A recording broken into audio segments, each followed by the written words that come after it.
Welcome back. This is a video in the Mastering the Blue Book series. My goal for this particular video is pretty modest. I want you to know how to get your citations in Blue Book correct format. As of about 2010, Westlaw has provided this feature, and it's incredibly helpful. It takes a lot of the hard work out of blue booking. Before this feature, lawyers had to do all of their citations from scratch, depending on their own personal knowledge and memorization of Blue Book rules. What do I mean by this? Well, you can't trust the citations you see when reading cases either in hard copy form or on online platforms. Courts and companies like Westlaw have their own style rules about citing, which are quite different from the Blue Book rules. So if you're merely cutting and pasting citations from, say, Westlaw, they won't be proper Blue Book cites, unless, that is, you follow the directions I'm about to give you. This is your Westlaw homepage. At the top of the page, you'll see a profile icon. Click it and go to Preferences, Copy Citation, and Copy with Reference. There are several options. The first option is Citation Format. You should select Standard. If you click on the drop-down menu, you'll see there are a number of different citation formats provided by Westlaw, including Colorado, Connecticut, Delaware, and so forth. Standard is the one that best represents Blue Book format. The second option is Citation Style. For this menu, you'll see two choices, Legal Briefs or Law Reviews. You should choose Legal Briefs. This will give you the correct Blue Book format for real-world practitioner documents of the sort we're writing in class. Keep in mind that the Blue Booking rules are very different for real-world documents and for academic documents like law review articles. The third option is citation formatting. Here, you should select underlining and include subsequent history. The Blue Book allows for either underlining or italicizing, but my preference, simply for grading purposes, so I can find your cites easily, is for underlining. The next option is Parallel Citations. Set up your Parallel Citations area the way you see mine here. Include only one citation per authority cited, and cite to the official reporter if possible.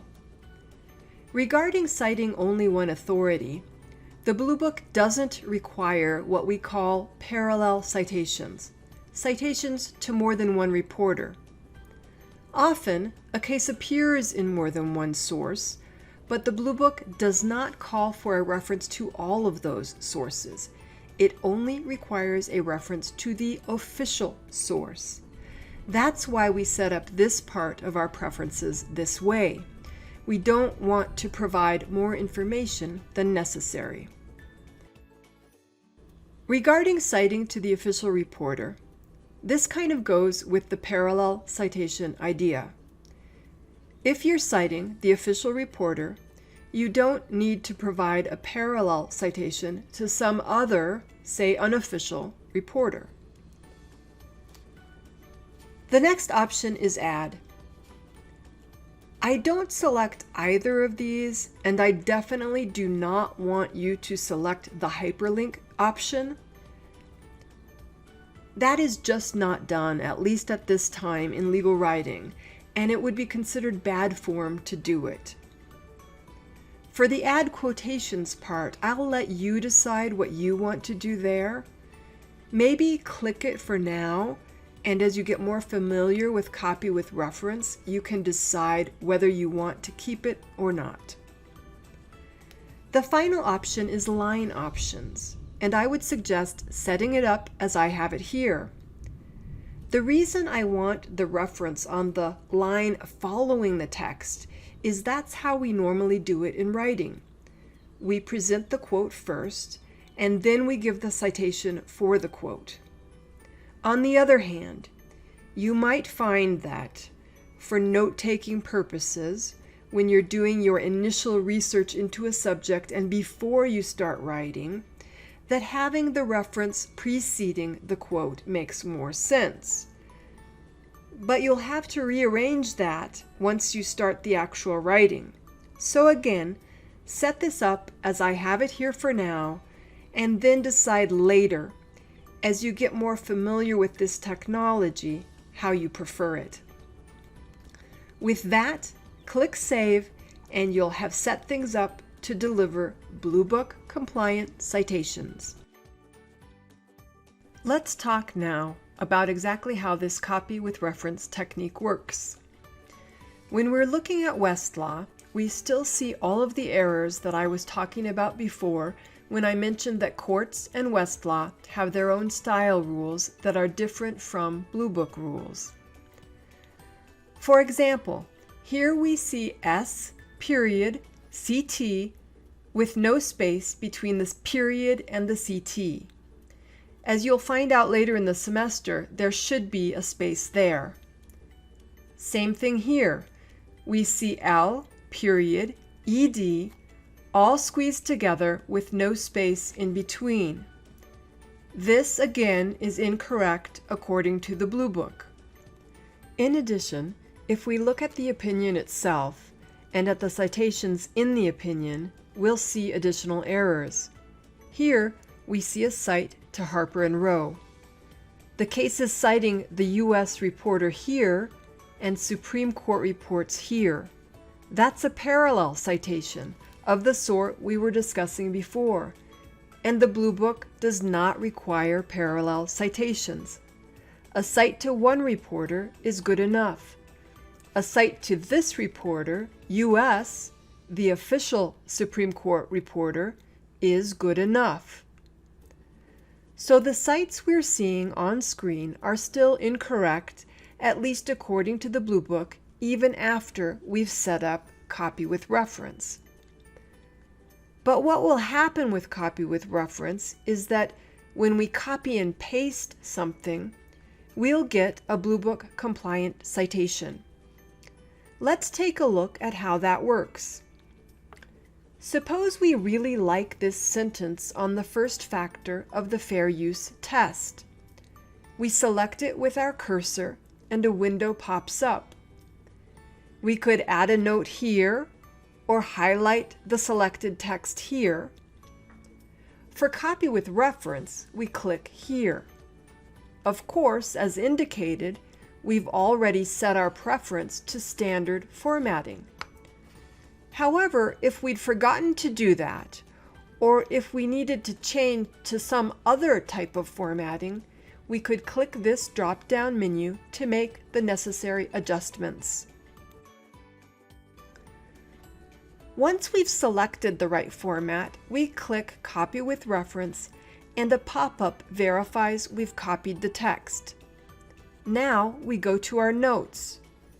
Typically, in my class, this will be a memo template. And we paste the text under the heading where we think, at least preliminarily, it belongs. I've not only got my quote, but my citation as well. This is useful to me so I can remember where I found this quote, and it's also going to be useful to my reader so she can verify my contentions by going directly to the appropriate source. I've even got the pin cite, the precise page on which the material I'm citing can be found. Moreover, things are underlined the way my professor likes them. And I only have one citation, to the U.S. reporter, the official reporter. So I'm citing only one authority and avoiding parallel citations. All that said, there are a few things that you may still need to do by hand.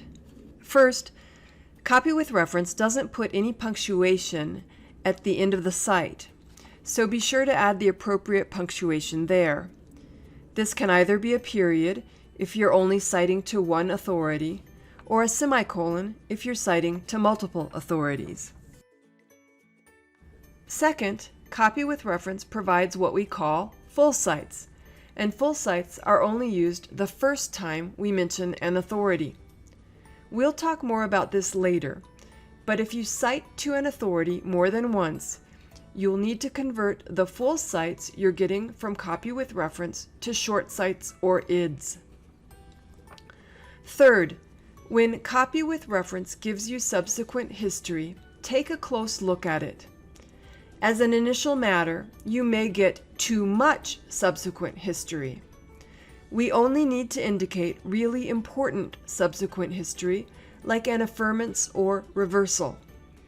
If you see something minor like rehearing denied, you'll have to delete it.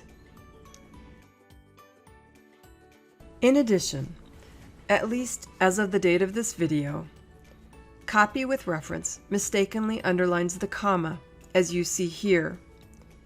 You'll need to undo that underline. Remembering this detail will become easy as you start to read cites more carefully. You'll quickly see that the final comma after a case name, an introductory signal, or subsequent history is never underlined. Despite these problems with copy with reference and subsequent history, I think it's a good idea to set your copy with reference preferences to deliver subsequent history. This is because the Blue Book requires that we indicate affirmances, reversals, and overrulings, as well as recent denials of cert, and it's easy to forget to do that if you're trying to do subsequent history by hand. There you have it. Now you know how to get Bluebook-compliant cites out of Westlaw. The big picture is that the cites you're seeing on screen won't be right, and that it's only when you copy and paste that you'll get correct citations. Still, copy with reference is going to be really helpful to you in my class and this summer when you're on the job competing with other summer associates for a job offer. Your supervisors are going to know the difference between papers with good blue booking and papers with bad blue booking. And you're going to be using copy with reference, so you're going to be blue booking like a pro. Thanks, and happy blue booking.